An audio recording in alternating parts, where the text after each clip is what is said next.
Draymond Green was back in the news this week, stirring the pot as usual. Let's talk about it.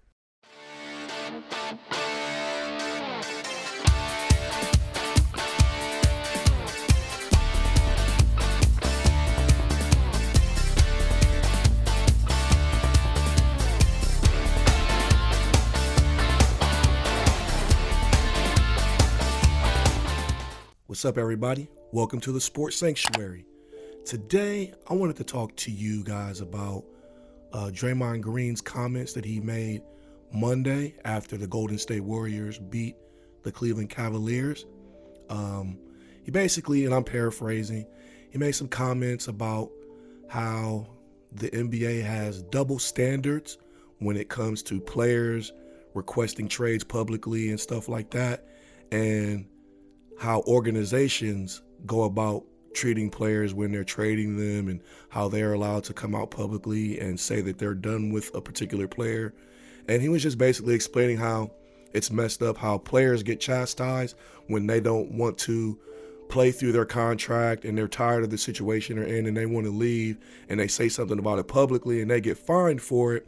But when the teams want to trade a player, it's okay. They can talk about it publicly. They don't get chastised for it. They don't get these labels about being dysfunctional or nothing like that because of some kind of power dynamic.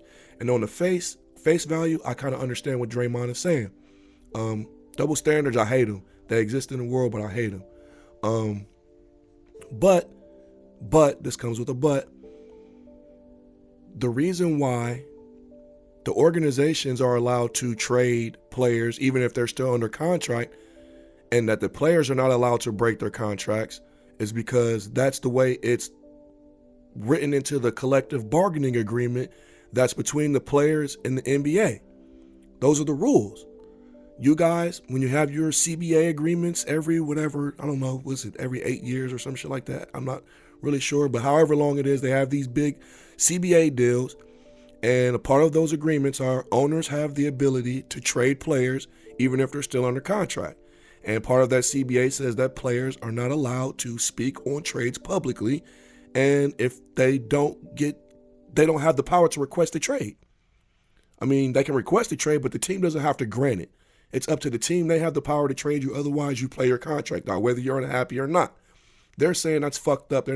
They should not be held to that standard.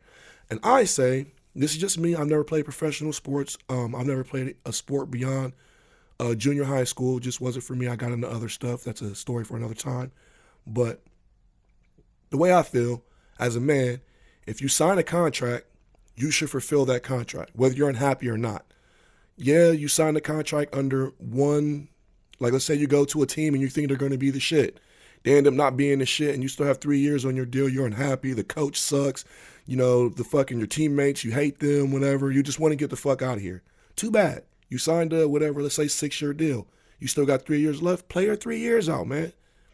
As a man, as a man who takes his word seriously, I feel like you should always play your contracts and stuff out, whether you're unhappy or not.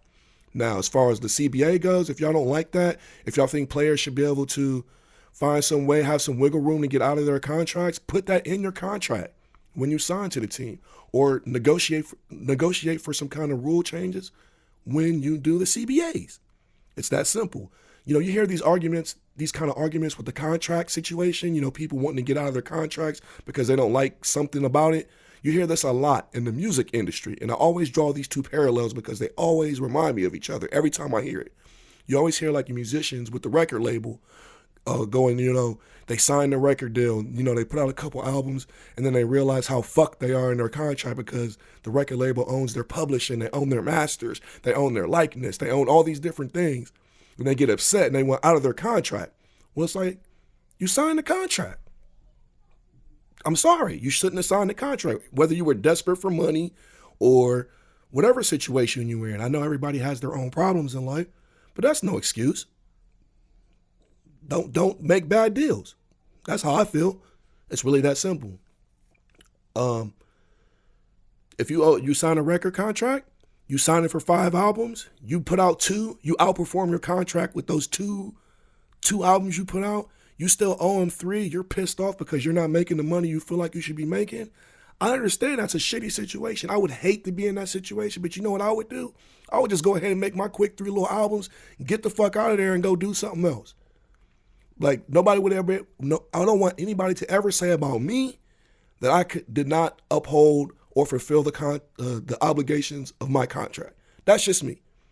Like I said, I've never played professional sports. I've never had a coach over top of me that I hated, but that's just me. What do you guys think, though? Do you guys agree with Draymond that it's a double standard that needs to be changed? Do you agree with me that, you should fulfill your contracts? Or do you guys have a different perspective or different opinion? Because I would like to hear it if you do. Please leave it a comment, whatever, all that good stuff. And I'll see you guys next time. Peace.